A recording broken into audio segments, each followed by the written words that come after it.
Hello, poker players. This is Al Spath. It's the 7th of August, and we're at a micro limit table, 25 cent 50. I'm Teach here, and I got a Queen 7 in great position, but we don't think that it's going to work out for us because there's so many people yet to act, and I expect somebody to put a raise in here.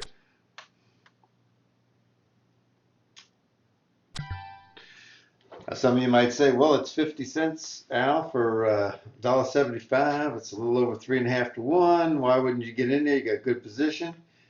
It's because the cards are bad, and one of these blinds could wake up with a good hand and raise. You got to look at this guy's stack size. He's only got $12. He's going to try to make a move whenever he has something. So it just puts you in a bad situation. Yes, the position was good. The cards were bad.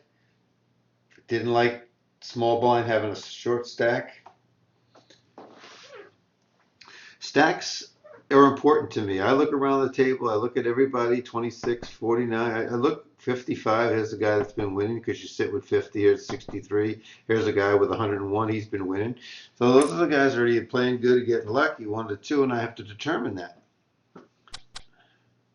But these folks that are really short, I know what type of players they are and what they're capable of doing and how they like to catch 3 or 4 people that put $1 in the pot and then push all in and see if they can get them out. So we still got good position, not the best position. Good cards, not great cards.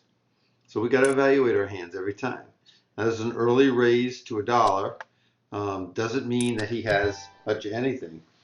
I've seen this guy though before raise $1 with a big pair and then come over the top. But I don't know if he will or not. But we got to find out here. I think the pot, that would be too small. So I think we got to go $4 here, and just to determine how strong a hand our opponents have.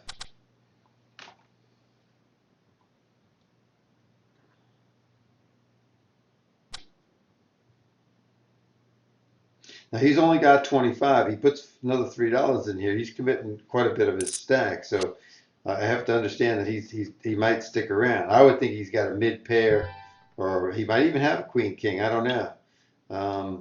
I'd like to go $6 here as a continuation bet, and I take it down. Now there is Dusty Schmidt has got some books out, and he talks about how you can do instead of a C bet, you can do a delayed C bet. And in that particular hand right there, I could have done that with that individual. What a delayed C bet is, you check it back on the, when it's checked to you on the flop, you check it back and then you continuation bet on the turn. But you're giving the other person a free card. There got to be reasons to do it. But sometimes when you do it, you get more money. You get paid more money than if you C bet and they just fold. So it depends on what the quality of the flop is, the texture. Depends on your opponent. Of course, you have to have position to do it. So we'll talk about that later on. Maybe not today, but it may come up. But it's something I want you to think about. A delayed continuation bet when you're up against 1 or 2 opponents and you have position. It's better when you hit a card so you really are at front rather than like that hand that I only had a gut shot.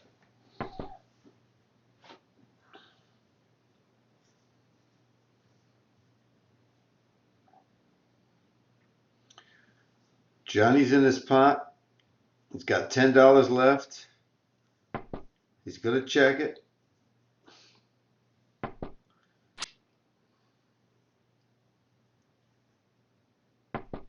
Now, if somebody would have bet the flop, that ace would have made sure that they won another bet. Because you don't know if that guy right there is slow playing an ace. You don't know if he's now betting a 10, if he's got another pair in his hand, or if he's what he's doing. Because it was checked around, and you never know what's going on when that happens. Queen 6 is an easy fold. Poker players, those of you that are listening today, whether it be in August that you hear this or some other month during the year, if you're trying to build a bankroll and move to the next level, you got to watch the series that I've done with the 5 cent, 10 cent, the 10 cent, 25, and then you move up to the 25.50. The reason that you do that and you don't jump in at 50 cent one or higher, is because the swings on your bankroll are a lot higher, and you got to try different strategies. Why not try them at the lower levels? Not so low as that you can't put players on hands and you can't decide what's going on, but a little higher and start practicing different things. Seeing about bluffing, seeing about calling stations, seeing about position, all kinds of things you have to test out so you have the good feel for it when you go up to the higher limits. If you don't do it and you jump up there, you're going to find some difficulties. Hire a coach, hire somebody, get a friend that knows how to play. Let them shadow you, give you a kind of a personal lesson. They'll ask you questions. What are you doing here? Like in this particular hand, why are you folding the 5-6, Al? Well, because it's not a good hand, because I'm in middle position. There's a lot of people yet to act. I'm probably going to get raised by somebody else. Lots of reasons. If you can find somebody to help you out that you trust, that's great, because you need that feedback, because you by yourself have occupational blindness. You might not even see the leaks or holes in your game. There are coaches out there. I mentioned Donna Blevins before. I mentioned all kinds of folks that are out there that teach poker, and there's all kinds of sites that teach poker and coaching and mentoring. I myself do it as well. You can contact me at alspath@alspath.com, and we'll do a couple of shadowing sessions with you or whatever you want to do. But you need to get in touch with me, and we'll do that. In the meantime, view the videos, learn as much as you can, read as much as you can, and ask as many questions as you can. You want to ask me a question? alspath@alspath.com. Just give me the scenario, give me the particulars, and we'll talk. Now, if you go to my Twitch page, which is Teach GPL, which is the Global Poker League, you can see my videos there. You can follow me there. You'll know when I'm playing live, and they'll send you an alert. So if you're just watching this on YouTube right now, I would ask you to put a comment, put a like if you like it. Follow me, subscribe. That'd be great. It doesn't cost you anything to do that. And I hope that you'll start, if you just started on this particular session, you'll go back and do some of the other ones first. I've numbered everything. I've cataloged everything that's in the library that's up on YouTube, so it should make it easy for everybody to follow along, whether it's a tournament or a cash game, but mostly cash games at the micro limits. I like that hand, 8-2, for somebody else, not me. Again, ace-7, if this was suited, I'd probably raise to bring it in mostly, I don't know, 80% of the time, 90% of the time. But ace-7 is unsuited, it's going to be thrown in the muck. This is not the way to play poker or limping in. You're going to get somebody like this that's going to manage the pot better and do a real bet. However, he's only got $7 behind. He's not going to put $2 out. If you're going to get in with this guy, you better say to yourself, I'm going to pay $9.24. He's not going anywhere. So if you wanted to get him all in and you had a good hand, you should just raise him right then and there before the flop comes. I doubt if he has a 2, if he raised, he could have an overpair or overcards. Let's say he has queens or kings here, possibly ace king or ace queen, but let's say queens or kings. Now on this next card, if it's low, all $5.74 could go in, not $2. He can't put 2 in. He's going to put the other 3 in. The other guy needs to know that and see. Eights. Eights is not good enough to play with a short stack like that the way he played. He would have lost that no matter how he played. But sitting with a short stack is never a good idea like he did. Now he's back to $50. So we'll see what he does there. But we like the way he played and lost in the fact that that's somebody we can target. It's not that we like the way he played, because he definitely didn't play very well. That's an odd number. It should be 125. So he went in there and he put 124 for a reason. Now, some people are superstitious. Some people like to do it because it puts more chips on the table with the 124. It looks like they took a calculated effort to do it. There was a reason behind it. Whatever the case may be, it wasn't the standard hit the pot button. There he goes again. So he's got some kind of superstition that he's betting a certain style or number. Let's see if he bets half the pot here. 260 something? No. So you would think that he missed. Since he checked there, this guy should bet no matter what, because he can win whether he has a hand or not. Might have pocket nines, who knows? Nothing. He got beat by a 7. He didn't fire enough money and he didn't bet properly, and this guy stuck around. So bets and size matters. Johnny's back with a regular bet here. He's got a full load. So let's see if he's got some dry powder. This should be ace, king, or ace, queen. It should not be pocket eights, but it can be. But more than likely, it's going to be some high cards or a high pair.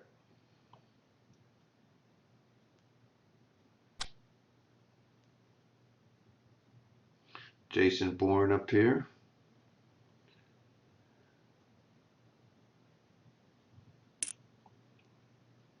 Makes a call. I don't like that too much because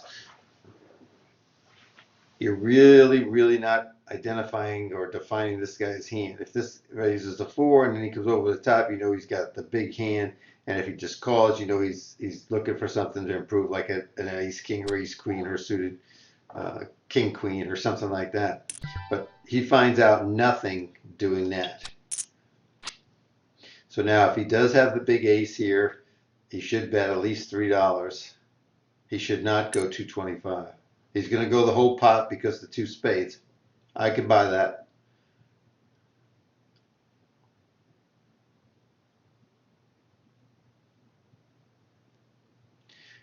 He's thinking about it. Again, his play to call would be a mistake. Same with him. Johnny takes it down. Johnny's got legs.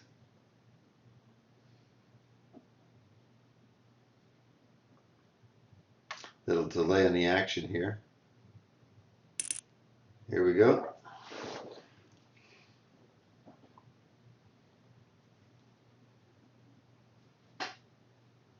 See, Johnny's from the U.S., CR, U.S., Great Britain, Richmond, he doesn't share, Roanoke, doesn't share. Okay, so the guy with the money raises under the gun. You got to figure he's got a good hand, but I've seen him do this with pocket 7s and 6s too. And this guy just calls with only $20 instead of raising, which that invites more people in. When you have an early raiser and you just call, you're inviting more people. In fact, you know, the blinds can come if they have any kind of hand because it's not that much to call and they're getting pretty good odds. So again, if he's got high cards here, he's going to continuation bet like that, about 2/3 of the pot, and he's going to win. That's pretty coordinated flop there. He's very fortunate that this guy didn't have something like pocket 8s and have 8s plus a draw. Now I'm on the button, but the cards are not very good. Even if this was queen 9, they wouldn't be very good, in my opinion. A lot of people like 2 suited cards. I think they get you in trouble more than they don't.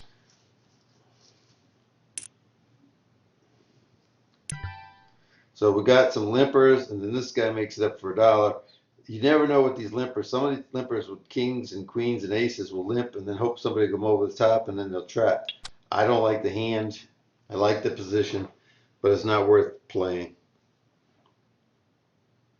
If you're thinking right now, well, Al, you're playing awful tight. I'm not playing tight. I'm playing smart, sound, fundamentally good poker. You can play the queen 9. You can play the queen 8 suited. Go ahead, but it'll be a leak in your game because you'll lose more than you win. I guarantee you'll lose more than you win. You're going to win sometimes with queen 8. You're going to flop at a queen and an 8. You're going to flop 2 8s. You're going to flop something good. But most of the time, you're going to flop something just like that, and you're not going to get anything from it unless you get runner and get a straight out of it or hit, two cards in a row that match yours. It's just not worth it. I know there's going to be times when you're in the blind and you got 4 or 5 callers in there and it only costs you 25 cents or something like that, and you're priced in and you might take a shot at it and you get lucky. That's a different circumstance. So 375 and then an insta call from Curo Magic there. So Johnny got to suspect here that if he does have the flush draw, he's coming. Now the only way Joker bets here is if he has the ace. And I don't think he does. Let's see, he'll bet $5 to get paid off. I don't think he'll go much more than that. Maybe 4. Nope, he didn't. And we didn't get to see it. It was just a flash on the screen, but I thought I saw red cards then. So we're having a little internet delay. There's that guy again with the crazy kind of number. Doesn't match anything, and and now he comes over the top. Mope has picked up, ace king or pocket queens or something like that. He's got a group 1 hand, or should have a group 1 hand here. Remember before, if you were watching, he lost with pocket 8s. He wasn't going to let that happen this time, whatever he had. So I'm getting really crappy cards. The only hand I played is ace 10 suited, and it wasn't the best hand in the world. And luckily enough, I raised 2 guys and got 1 caller and then 1 on a continuation bet. So sometimes you go around the table a couple of times, you don't get hands, but you got to be patient, you got to be disciplined, you got to have that mind in the right frame of mind. Donna Blevins, I talked about her all the time. She has a mind shift class that she teaches and everything. We've done some webinars together. But if your mind isn't straight, then don't play that day. Just go do something else. Your mind has to be focused on poker and the table and what's going on. If you're distracted, if you're watching the TV, you're listening to something that you shouldn't be, that, I don't know, maybe on your laptop or something like that. Maybe you're being distracted by some crazy stuff. I don't know. Headline news, I don't know what it is. All right, so if I'm first in, I'm definitely going to raise here with this 9-10 suited. Again, out of Ed Miller's book, The Course, you'll find that he likes to raise an early position with suited connectors, and I do too. Now, if anybody calls me here, I can continuation bet. I've defined my hand as a good, strong hand. Even though I'm in middle position, they have to give me credit for something. So if a big hand comes, I can continuation bet like I have it. And if a bad hand comes, or a middle hand, I might hit something really good. I might get 2 folds here and just pick up the money too, which I do. You can't pick up the money if you don't raise. If you're calling, you're going to have to win a showdown only. You only get 1 chance. Again, 5s are not great, but if I'm coming in barreling for 125, the pot. Johnny didn't take much time there, so I would think he has ace jack or better. So big cards here would not do me a bit of good. I need to get a 5 with an ace. If I really want to win this hand, I really need to get a black 5 on that flop. That's not a good hand for me, especially with him calling me there, but I still got to make a continuation bet and hope that he goes away. So what he called me with, I can't imagine. If he had king jack, he'd had a straight. If he had ace jack, he had so many good cards. Here's another hand in early position. If you're going to play it, you got to raise with it. But I'm so far away from the button. So many people yet to act. I just raised 2 consecutive hands. I don't want somebody coming after me saying that I'm trying to be a table sheriff and get caught up in a hand out of position with a king jack.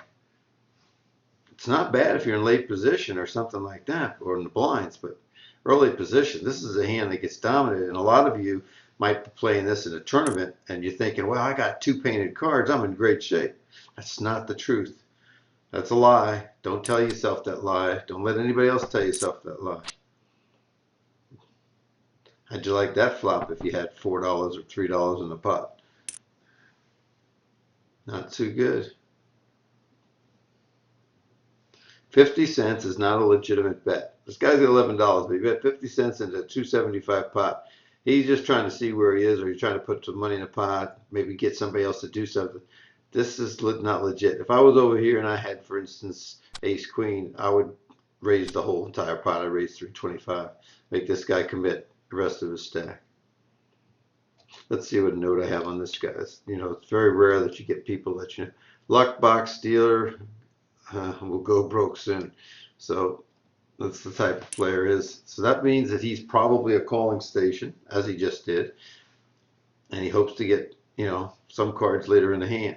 He's the kind of guy that if you've got ace queen or ace king in this hand, and he called you, well, first off, if you had ace king or ace queen, you bet 50 cents, you deserve to lose. But if he called you, then he's got probably the 3 or the 7 or the diamond draw. So when the board pairs with the 3 or the 7, not the ace, you got to be very careful about those opponents that are calling stations, because they will call you with bottom pair, middle pair. For instance, right here, he was in the blind. He might have something like queen 7 or queen 3. It's possible.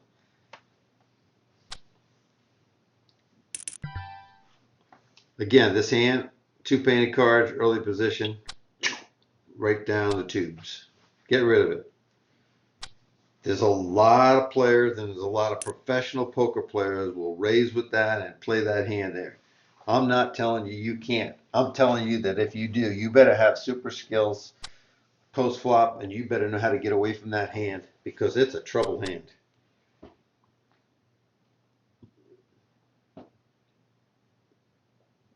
Now, if you were in late position, you had a bunch of limpers, you can do a lot more with it. Okay, let's play along here. Let's say that I had the jack. I would bet here a big amount because 2 hearts on the board. That dollar doesn't represent big strength. It's more like jack 9. So now I got a quality hand. I got bad position. Got that limper.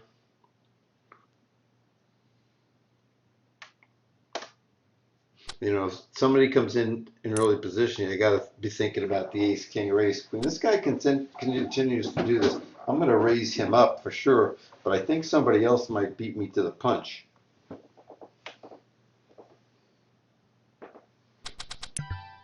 I guess they don't. So let's raise it up to 350 and see if he wants to dance.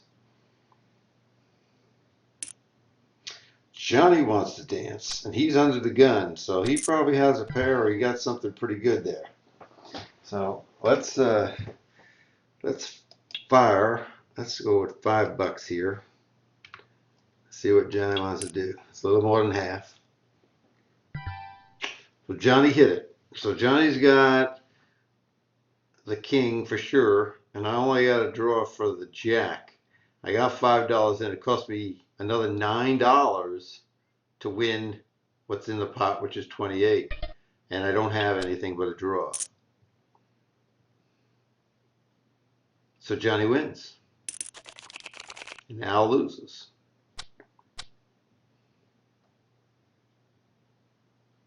I could have checked, but you don't usually check when you're the one that's raising in that position and you're out of position. You usually make a bet.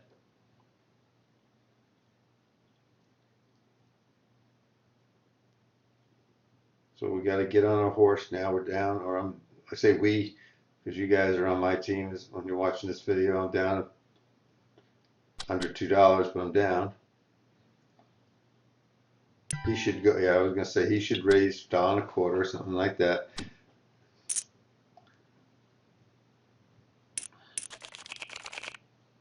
Ace 9 is not a very good hand, but if nobody raises, or if he raises it to $1, then I can do something.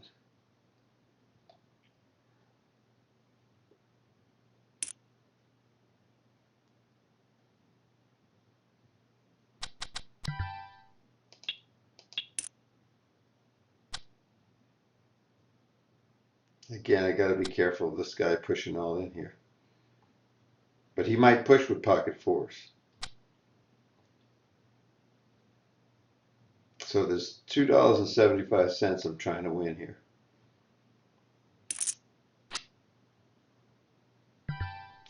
So I'm going to Bet the pot here. Just end this thing right here.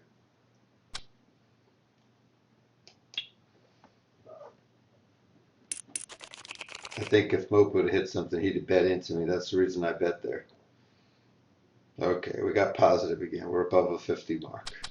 We're above the Mendoza line. Mario Mendoza was a baseball player, and they came up with the Mendoza line years ago because he was one of the first guys that teetered around 200. He was batting 189, 190, got up to 203, and they used to call the 200 in baseball, 2 out of 10, the Mendoza line, because if you were down the Mendoza line, you were a pretty bad hitting player. You want to be up in the three. You want to be up in the 300 area. Now this is not a bad hand if it was suited to be better, but I'm up against a couple players that are indicating a little bit more strength. I have to hit perfect. I have to hit a queen 10. I have to hit 2 9s. I have to hit the jack 9. I just hit perfect. If I hit the jack, I'm in trouble for anybody that's got king jack or ace jack. If I hit the 9. So here, I would have a gut shot draw, and I bet you by the time it comes around to me, it might be about $4 for me to get in there. 375. Nope, he went very low.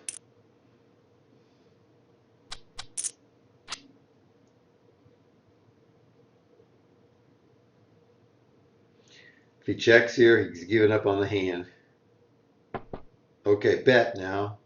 That's $6. That's 8 didn't help him. He didn't check because that 8 helped him. He checked because that 8 didn't help him. There you go. Bet the whole pot.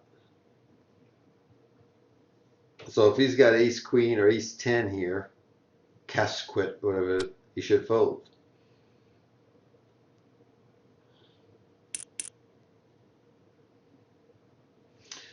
LeBron James just said that. Not really. He's just picked that name. Must be Ohio. Let's see. Lacrosse. Maybe that is Ohio. Who knows? Now, if this was a suited hand, it'd be worth at least 3% better, and I would raise in this position a number of times, not every time, because I'm a little bit too far away from the button, and Johnny's been a little active to my left here. This guy's sitting quiet now. Remember, I told you when we first started, he had 100 something bucks or $100. He's been winning, so he must be pretty smart because he hasn't played many hands. He's patient. He's waiting for his time. So when he bets, it's like get out the dustbuster and take the cobwebs off the chips. This when you're playing live, that's the person that's sitting there for an hour, and then they finally play a hand. They got what they're saying. They're not usually bluffing. I play with a lot of people, both online and live, that'll play any ace. So that ace deuce for them will be a very tough fold. It is not a tough fold. It should not be a tough fold for you. If you're thinking, well, you like to play a little bit more, you're playing the wrong game. But count on your own hands if you want to use your fingers how many seconds it is from the time you fold to the time the next card is dealt. And I guarantee you it's less than a minute. Usually 60, 65 hands an hour on these tables. So, if you can't handle a hand a minute, then you're playing the wrong game, or you need to be playing 2 tables or something. You should bet. Anytime people check, that's not a bet. That's kind of like I want to put money in the pot, but it usually doesn't get everybody out. It didn't. So if this guy had a 5, for instance, he would stick around. Now, if he's got the 9, he would love to have a 5, but he probably had a big club. Not a good hand. So what do we do? What do we do when we're not in a hand? We watch the board. We watch what other people do. We learn from other people. Adam came in under the gun, $2. He's got ace king, ace queen, or he's got a decent group 1 hand pair, 10s or higher, and he's put the right amount into the pot because he's in early position. You always want to bet a little bit more sometimes because you're going to be out of position. Usually, now in this case, he's going to have position if anybody plays. So keep those little things in mind. Try to put players on hands based on their size, what position they're in, and the size of their bets. As you go further around now, nobody's come in. The person that's coming in is when he's doing $1 every time he comes in. But they come in with a wider range of hands the further back you go. So knowing that, and knowing that jokers come in for a dollar all the time, somebody could really attack him. They want to get his money. Nobody picked up doo-doo. All right. You're going to run like this. You're going to run hand after hand after hand, and you're not going to win a damn thing. And that's the way it goes. These sessions at the micro limits are not to show you how daring that I am, or how daring you need to be, or that you're going to win a ton of money. You're going to get lucky. You're going to win some money sometimes at this. Hopefully you'll be able to double up, or at least win. If you're at a 20 50 tape, maybe you win $20, $30, something like that, and you increase your bankroll. But these are just designed for you to get out of trouble and to dominate when people make mistakes and capitalize on the mistakes, and you make fewer mistakes than them. That's all this is. That's all this training is. And it gets boring sometimes to watch it because I don't edit anything. You see every hand, you see every play, and I don't go back and change the commentary. If I make a mistake, you're going to view it, you're going to see it, and you can comment on it. You can send me an email and say, "Al, you really screwed up on that one hand. I would have played it completely different. Tell me how you'd have played it different and how the outcome would have been different. I like to hear it. You might have something that I haven't even thought about." You probably would. So I hope you're getting something out. I hope you'll make some comments there on YouTube. I hope you like the videos and you'll click the like sign and then share or tell some of your friends and have them take a view of it. I'd like to get a larger following so we can do more and take some of that money from donations and lessons that I teach privately and move to the higher limits later on. Now there's a guy that says, "I've had enough of this dollar stuff. I've got a decent hand. You're not going to see the flop with pocket threes or a suited ace or 5-6 suited. You're going to have to pay good money."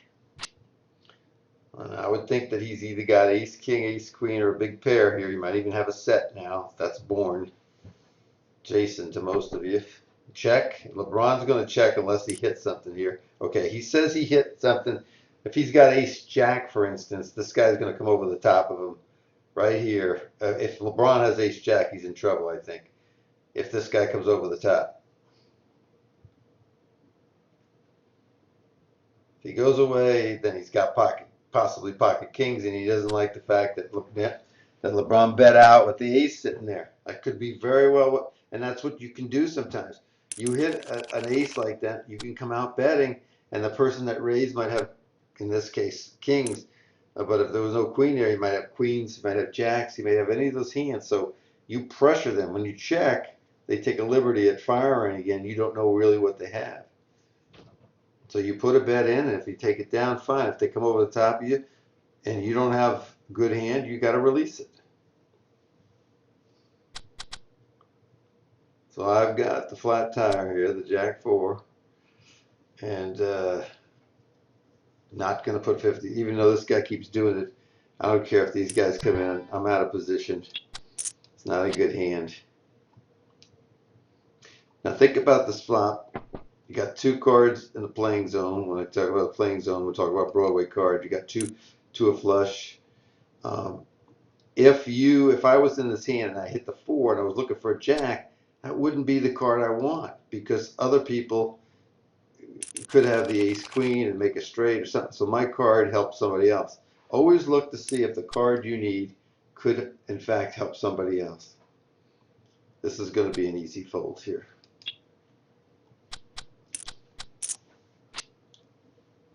That's a jack 4.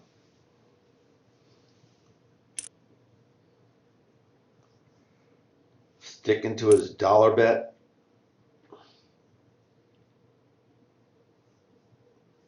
You've seen him donate a lot of dollars. There's another one, just by not being able to bet properly. Good position. Second worst hand, maybe? I don't know.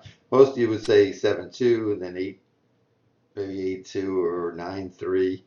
I don't know. This, I guess those are even worse than 7-3 because you could make a straight with 7-3, albeit 4-5-6.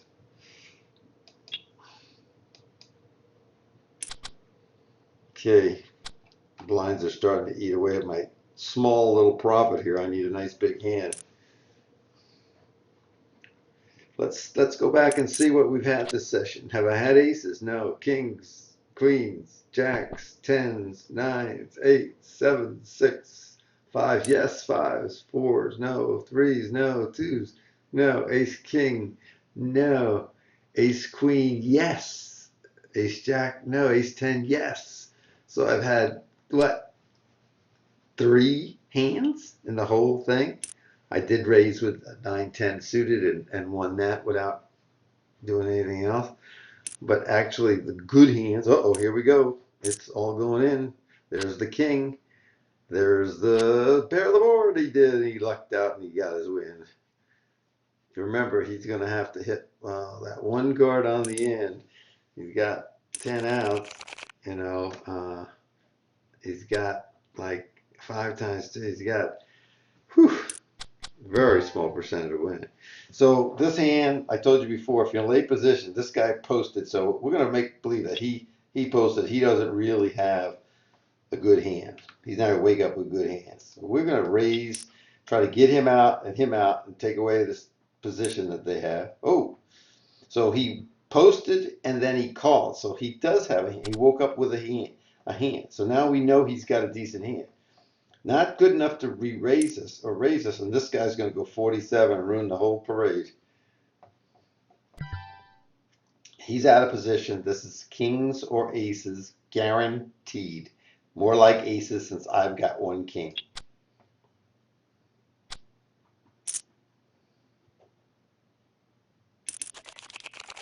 Told you those king jacks will get you in trouble. I just demonstrated how it got me in trouble. Easy fold.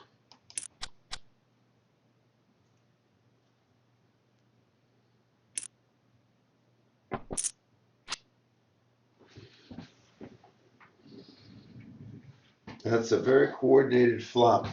Think about the cards people play: Jack 9, 7, 8, 9, 10. They've got straight draws, flush draws, 2-pair, sets.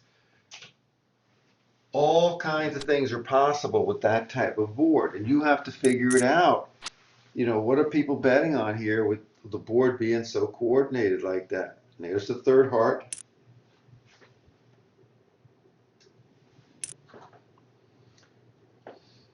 That was oh, he gets lucky. There's the 7, 8, and there's the 9. Oh my goodness. He put all that money in the pot, and he didn't have diddly squat but the draw.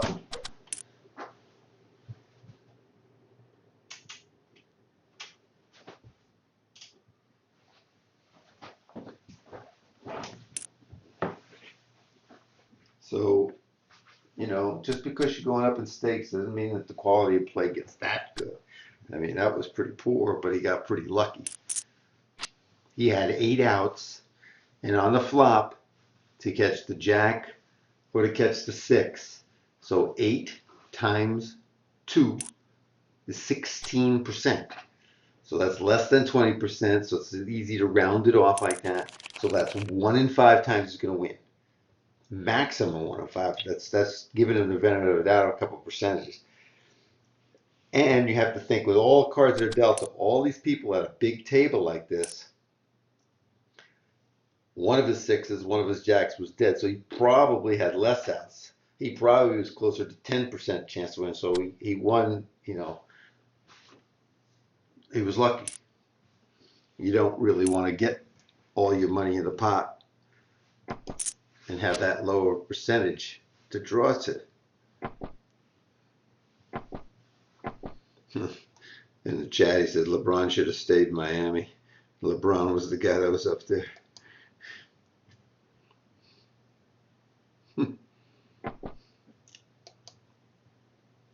Okay. Excuse that. Sometimes full flush advertise right during the middle of my broadcasting. How dare they do that? But Okay, so he bets 129, which is about half, a little over half the pot. He must have figured that out. We got one guy not seated, one guy sitting out, so we're playing eight-handed. People take a little bit too much liberties when you play eight and seven-handed. They kind of look at almost like it's five and six-handed, and they open up their range too far, in my opinion.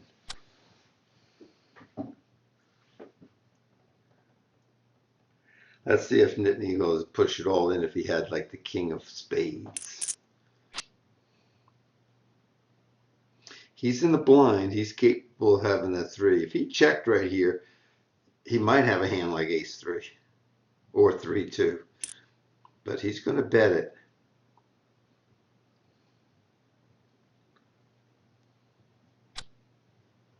Ace two would be my final bet that he had.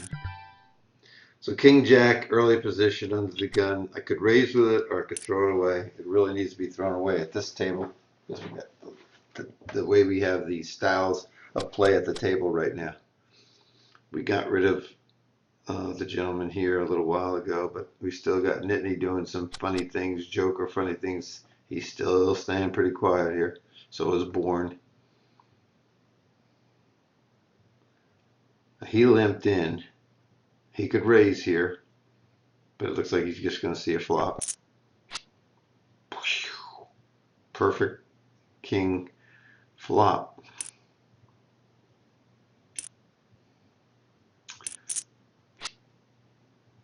That would be an awful card for me. Yes, I would have two pair. Yes, I would have the nut flush draw. But boy, any queen beats me. And any two pair beat me. They had me each way. Okay, he's sitting in maybe. Nope, not yet. He came on nuts, showed up.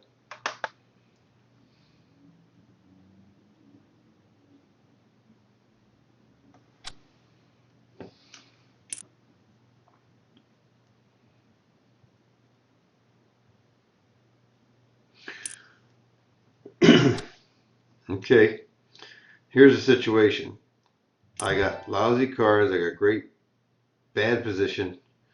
I'm facing a raise. It's all three negatives, but it cost me 50 cents for 375. So I'm getting 7-1 on my money. I could get lucky. I'll take a flyer on this. Maybe I get a jack three. Maybe I don't. Maybe I get three hearts. Maybe I don't. But for 50 cents, since I'm closing the betting, I'll take the shot every now and then. If I wasn't closing the betting, then I would do it completely different. Now, if they don't call, if they both check out of this, I'll raise him and try to steal it from him. That's what he's going to do anyhow. So he beat me to it. See, he's an easy fold target.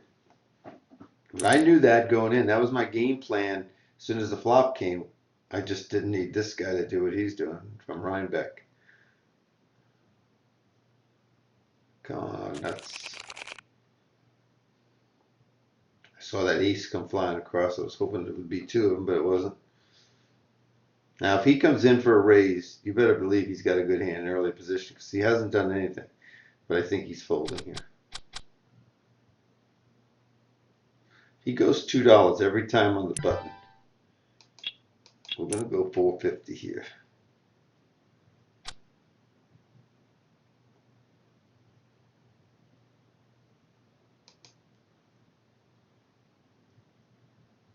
I did it fast enough to tell him that was a huge. I'm going to go $9 on my 9. It's going to put me on an overpair here. I just got to hope he doesn't have a pair of jacks or 10s. He's going to fold.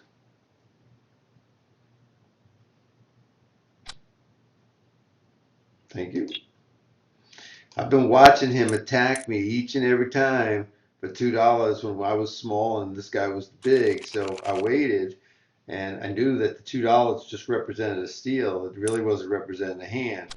So I made my move on him. That's because I watch everything that's going on and I put it in a file in my brain. You know, the best computer you have is the one that's sitting on your shoulders. If you don't use it, you lose it. I could try to steal here. This guy limped in under the gun, but he usually puts $1 in too. So that's suspect. Why did he only put 50? Is it really any two cards, or is this a big hand and he wanted somebody to raise in there? We'll find out right here, because right now he should be betting $1 something. $1 would be okay. So he bet the whole pot. People have patterns. You're gonna have to detect the patterns. You're gonna have to capitalize on them. Doesn't matter what I win during these sessions or not. I'd like to win a lot of money. I'd like to be able to be a card rack and get lots of good hands and show you everything, but I can't. So what we can do is learn on the hands that I'm not involved, like this one here, so that you can improve your game. I know where my game's at. I'm trying to illustrate things. I'm trying to show things so that your game improves. And I'd like to hear about it. You got a good story to tell or something like that? Email it to me, alspath@alspath.com. Again, I'm on YouTube. Subscribe to the channel. It's free. And check out all the other videos I had or have. I'm going to go around the table one more time, take the auto post off. So I'm going to get like 1, 2, 3, 4, 5, 6, 7 more hands or 6 more hands. So it comes back to me.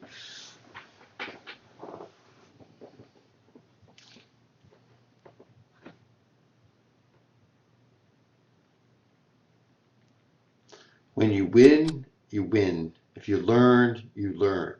When you lose, you have to make it a small loss. You can't make it a large loss. You can't compound it and give away a lot of your bankroll. You can't go on tilt. Your mind has to be in the right frame of mind. You have to be smart about this whole thing. Now, I'll raise with this if I'm first in. If somebody else comes in, I'll probably throw this away.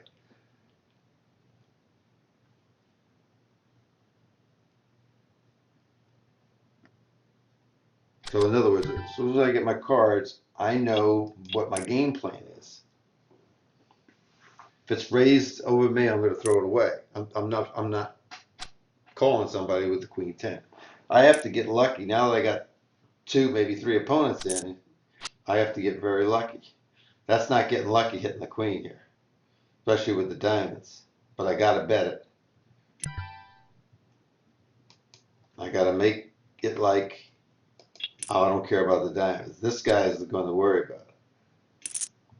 Now, he didn't go anywhere this time. Last time, remember, he went away. So does he have a diamond, or does he already is he already there?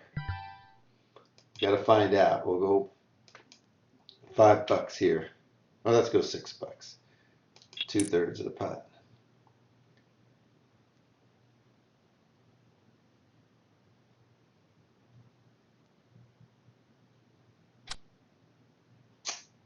Sorry about that, fella.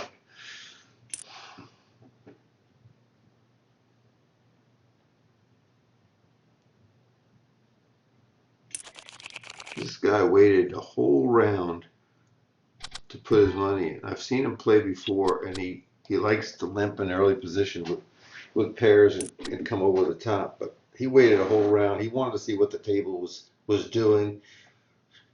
He wanted to save some money, maybe. He didn't want to post a little early or something like that. But let's see how he plays.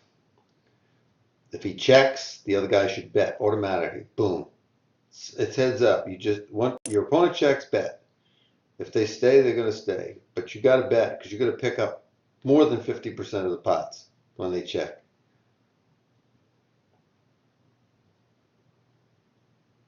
Does not matter what the guy has, he will win. See?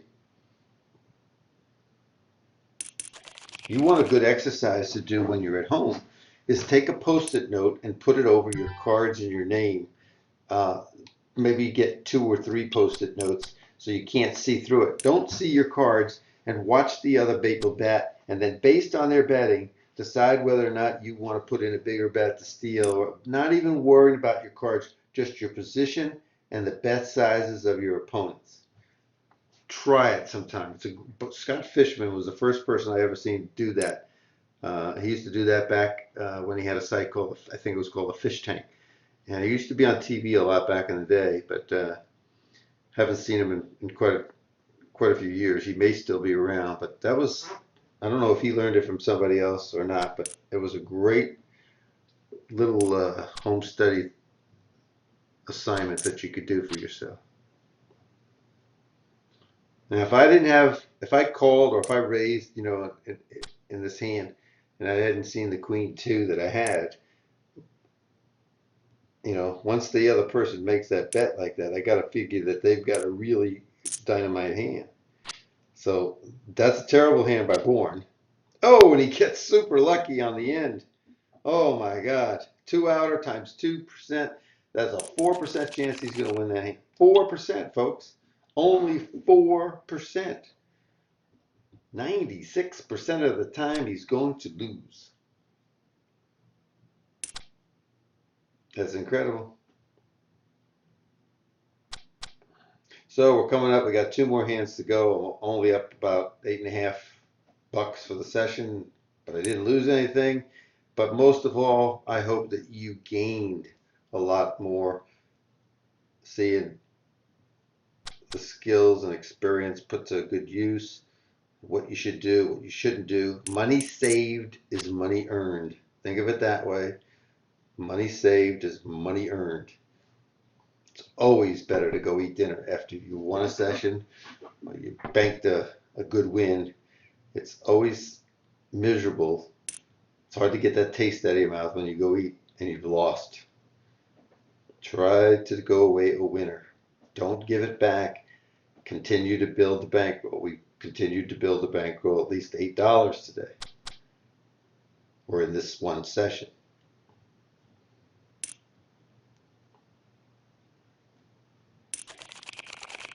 Not a good hand. So right about at the 45-minute mark, and I got one more hand to go, and